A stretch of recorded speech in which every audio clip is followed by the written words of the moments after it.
Welcome to Reach Talk. I am your host, Ebony White. And like I promised to you, that you would meet my other co host, Samantha Nephew. Actually, our other co host, Dan Martin, is celebrating his birthday. Just everybody's just Hey, celebrate happy birthdays birthday, around Stan. here. So Awesome. I want to give you the great opportunity for you to actually meet Samantha. Samantha, tell our listeners and our viewers all about you. We gave a little bit about you, Okay, but you can fill in the rest of it for us. you got it. All right. Yeah, my name is Samantha Nephew. I am right now a healthcare advocate with the Healthcare Education Project. It is a collaboration between 1199 SEIU and the Greater New York Hospitals Association. But what I really love about my work is there is so much to do around healthcare disparities. I think if the last year has taught us anything, it's just the detriment to our communities with these healthcare disparities. And so I do a lot of work around that, the social determinants of health, and all of these things that actually brought me in meeting Pastor Nicholas here, our guest, and our other guest, Rita Robinson. I've been thrilled to be in spaces with people like this, people who are just very inspiring, people who clearly very much care about their communities, because I know I do.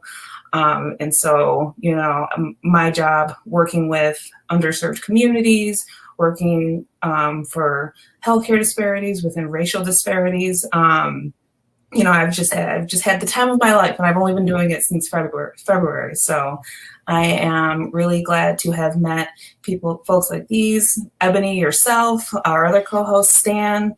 I am just thrilled to be in these spaces, and I'm happy to work with these fine people. Awesome. Thank you, Samantha. So I want to make sure I remind everybody, if this is your first time watching and actually logging into us, what Reach Talk is all about. Reach is an acronym which stands for Racial and Ethical Approaches to Community Health. And that is a project that is led by Chickatelli and Associates, and also partnership with African American Health Equity Task Force. So this show is totally dedicated to the Igniting Hope Conference, right?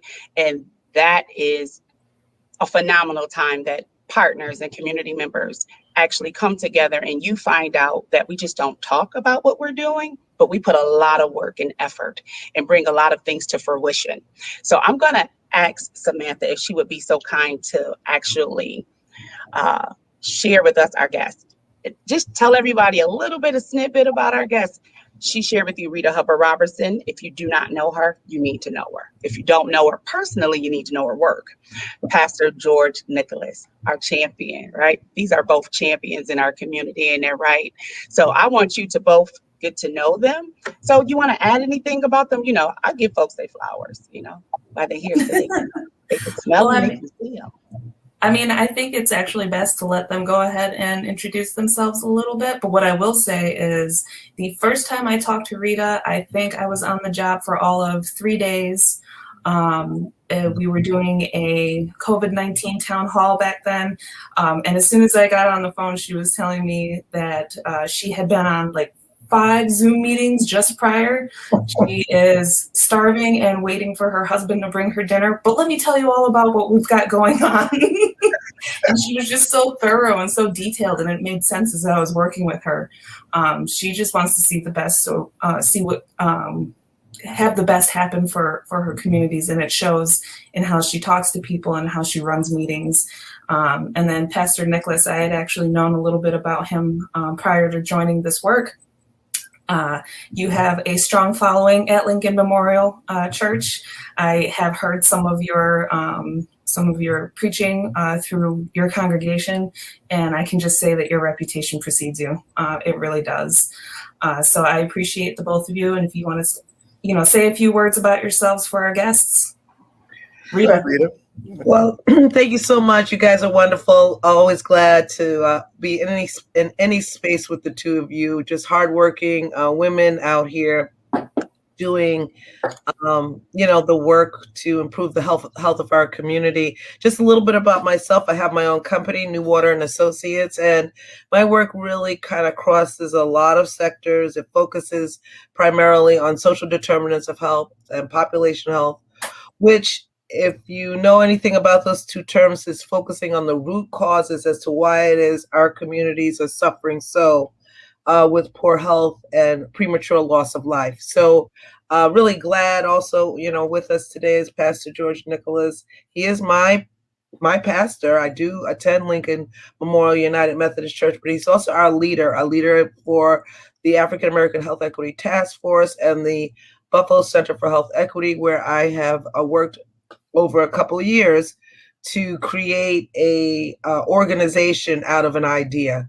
So with that, I'm going to pitch it to Pastor George, and we can get into the subject of the day, which is our upcoming conference.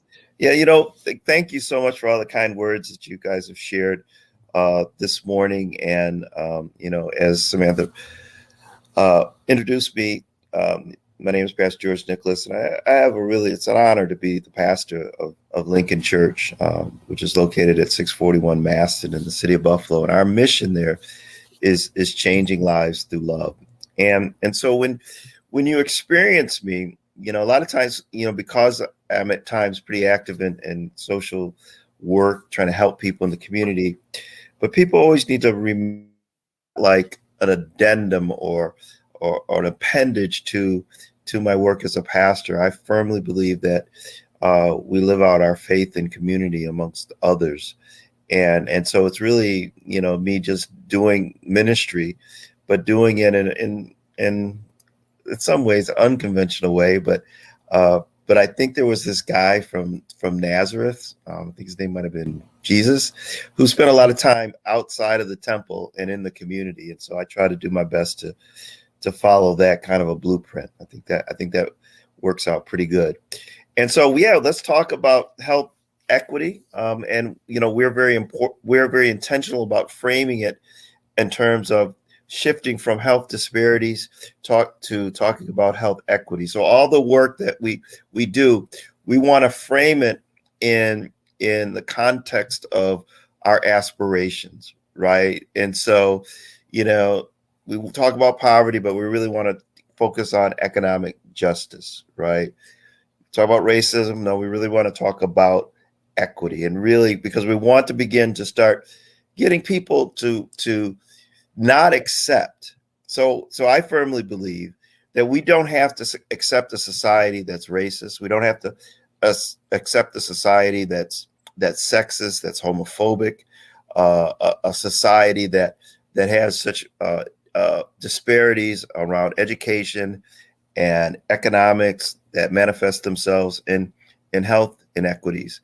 I believe that we can have the beloved community, a just society, and it's not a function of a lack of natural resources, right? So the reason why we have these disparities are not because of divine actions, right? So that's why, for example, one of the great examples, we use the term food apartheid versus food deserts, right? Because a desert is a natural phenomenon that's created by, deserts are, created. Now, I guess you can screw up the environment and make a desert, but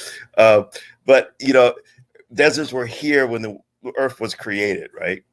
But these places where we don't have access to fresh fruits and vegetables, those happen because of human activity, right? Things that men, and I'll say it really men, because quite frankly, there's been very few times in history where women have the power, institutional power and structural power, right, to really create all these inequalities. And so if it's something that's created by humans, man, it can be changed, right? We can change it. And so it's just about intentionality. It's about building coalitions. It's about having a clear vision, and it's about being tenacious in what you're trying to do. Well, I would say that based on your brief introduction, you definitely follow the changing lives through love mantra that you gave us. So I appreciate that. But yeah, so the purpose of today is talking about the Igniting Hope Conference. I think that the name itself is the attempt to change lives through love. I don't know if you can tell, but I really love that. So the Igniting Hope Conference, August 13th and 14th. We call it Healing Historical Trauma from Racist Research, Policies, and Practices. Again, that's August 13th and 14th. So August 13th is something that actually Rita and a colleague of mine have been working on. This is an in-person walk of healing. Rita, would you like to talk a little bit about what we're planning on for this walk?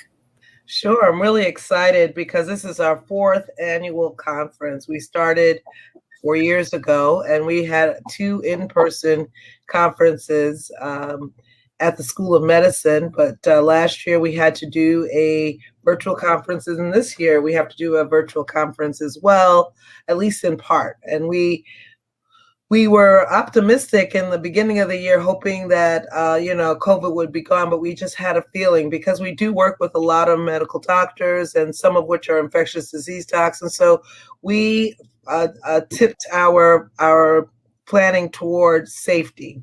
And so the day in which we will be convening with the actual subject matter with our keynote speakers will be the Saturday, the 14th. But the 13th is the kickoff of our conference. Also, our thoughts and our hopes are that people will be able to be safe in an outdoor setting, which is a COVID-19 safe standard.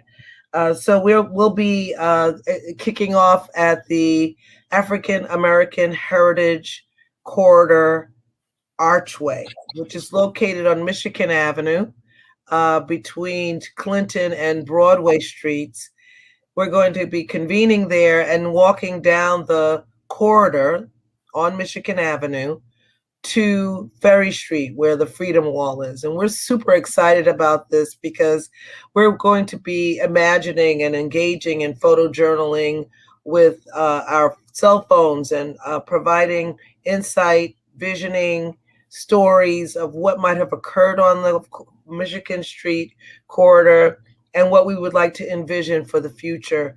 We'll be uploading these photos and these ideas into various websites, the LISC website, the African American Heritage Corridor website, and of course our own Buffalo Center for Health Equity website. Once we get to the Freedom Wall, we'll be engaging in a community activity. We're going to, you yourself, Samantha, are going to be dedicating the land. Our Native American sister will be reminding us on the land, about the land that we are standing. And then we're going to have Camara Lattimore, who also performed and wrote the song Rosa that takes place there at the Freedom Wall in her video, video that's on YouTube. You can check it out. It's called Rosa by Camara Lattimore. She will be lifting up the gathering song, which is the National Negro Anthem, better known as Lift Every Voice and Sing. Then there'll be a framing of intentions with our own Pastor George Nicholas and a prayer for our convening. And then we're going to have some centering as to further identify and understanding where it is that we're standing at the Freedom Wall, and also beside the Bethel AME Church, which is the first African American church in Buffalo. The new pastor will be presenting there. Pastor Wilson will be presenting there. And so if you haven't met him, there'll be an opportunity to meet him at that time. Then there'll be a discussion, and Pastor George touched on this, about food.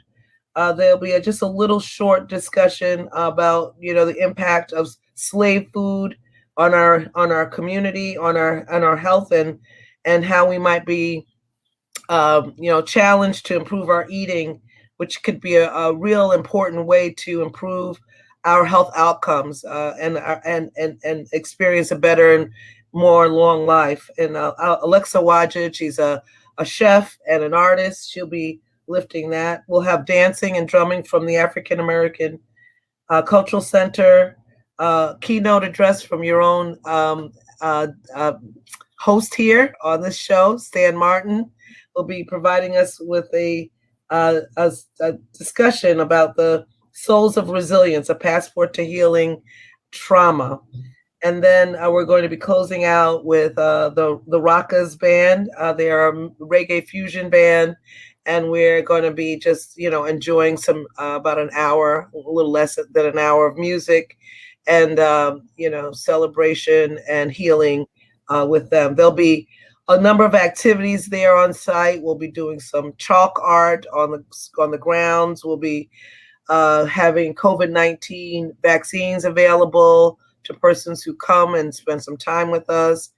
There'll be vendors, food vendors there. There'll be a lot of information and supports. There'll be Ask the Doctor if you need to understand whether some of the things that you're seeing on the internet are true. We'll have a panel of doctors and community persons who have a lot of information on that there.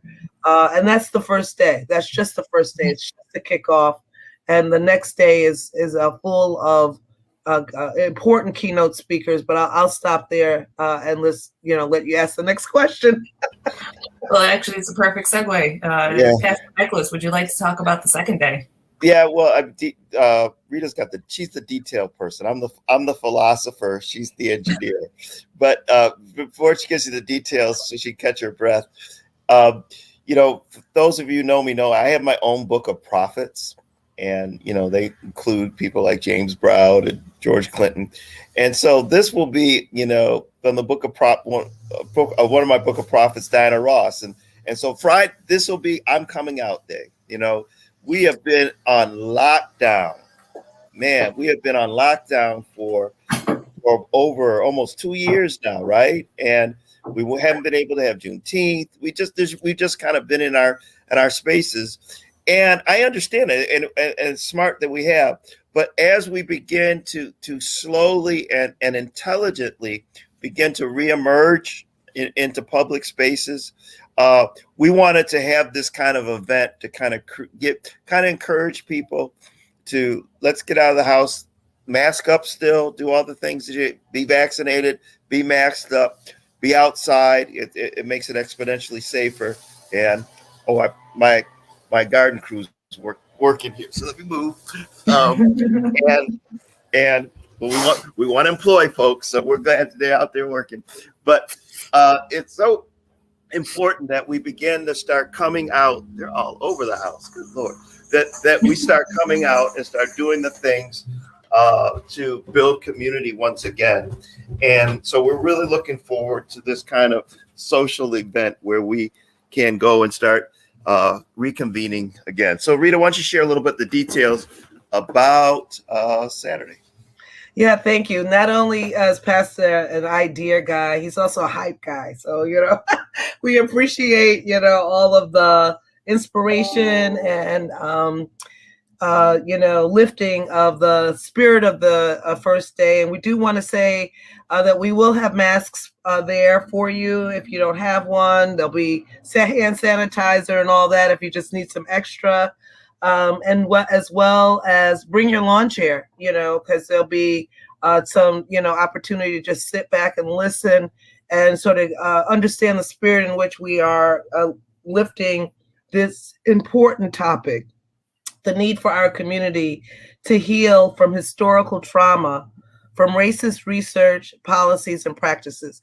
That is the theme of our event. And we have seen even through COVID, the lack of the number of people to receive the vaccine, and the hesitancies and the myths and the misconceptions around the vaccine.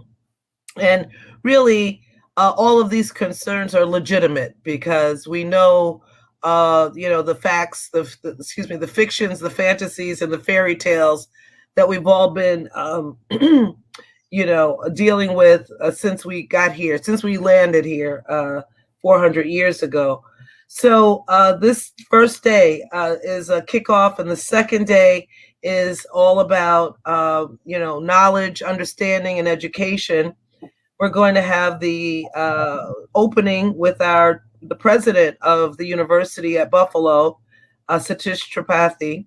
And then we're going to also have Pastor George and I going to, kind of kick off and remind everyone where we've gone, where we've come from, and where we are now, and where we're going. I'm really excited about that. Then we have a keynote speaker that's Thomas A. Levis. He's a PhD and Dean of the Weatherhead Presidential Chair in Health Equity at Tulane University School of Public Health and Tropical Health in New Orleans, Louisiana. And he's going to talk about his own journey to discover why disparities exist and what to do about it. We will also have a keynote address from Heidi Gartland. She's the Chief Government Communications Officer at University Hospitals in Cleveland, Ohio. We are extremely excited to have her come and talk about the various anchor organization activities that are going on in the city of Cleveland that are transforming neighborhoods, because we'd like to replicate here in Buffalo investments, not just charity, but true investments to actually transform our community. And so we're looking to her to provide some guiding light on that. And finally, our third keynote speaker will be Donald Grant. He's a PhD. He's a native son of Buffalo. So if the name sounds familiar, you should make it your way to hear what he has to say. He is the executive director of Pacific Oaks College Center for Community and Social Impact in Pasadena, California. And we're just really looking forward to him talking about, further into the subject of the traumas that we've endured and how we can heal ourselves and heal our community. After each breakout session, there'll be after each keynote session, there'll be a breakout session.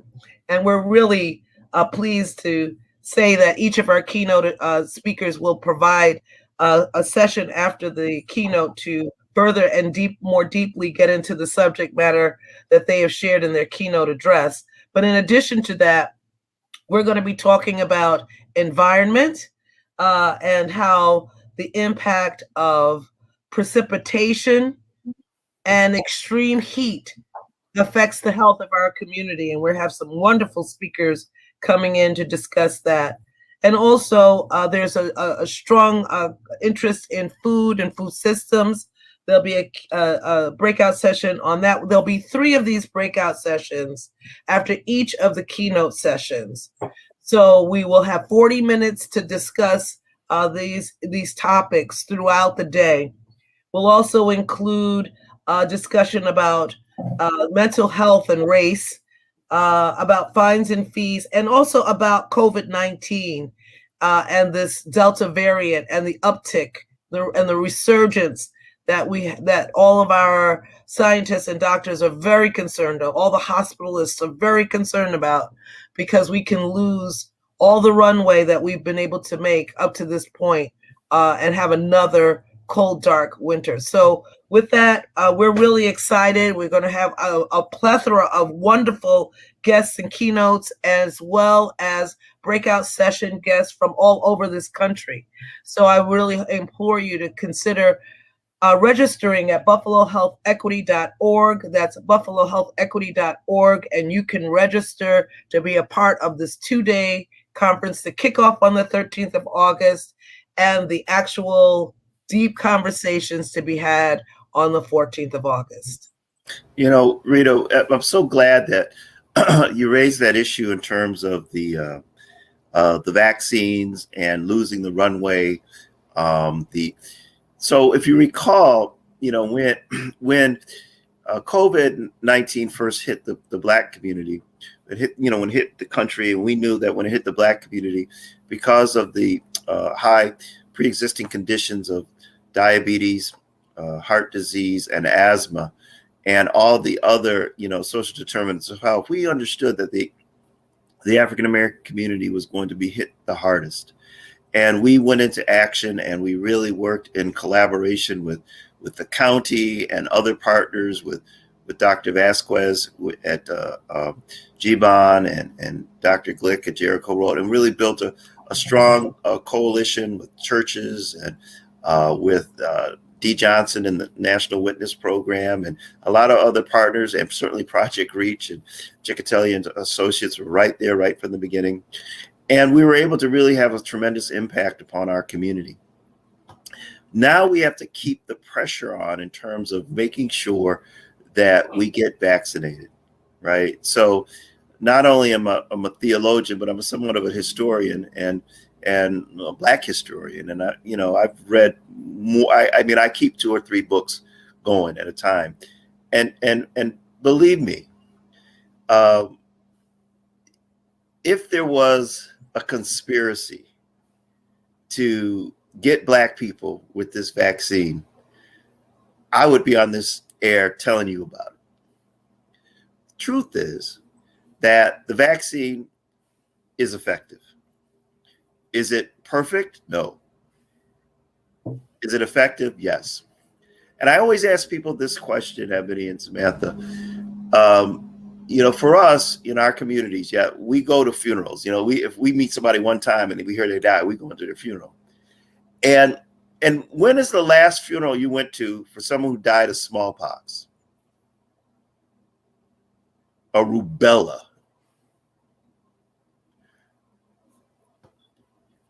And so drop the mic. When people come at you, this, that, they say, okay, well, smallpox.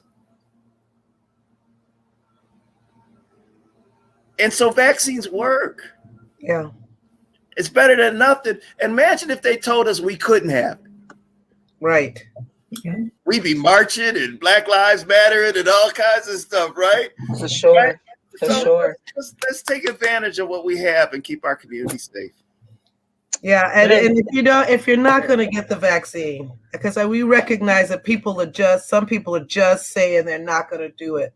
What I find extremely disturbing is that when I show up for an event and all the people in the room don't have a mask on, and there's 100 people in the room, the statistics just do not bear that out. You've got to mask up, because those of us who've gotten vaccine, we can carry it to our frail loved ones and our children.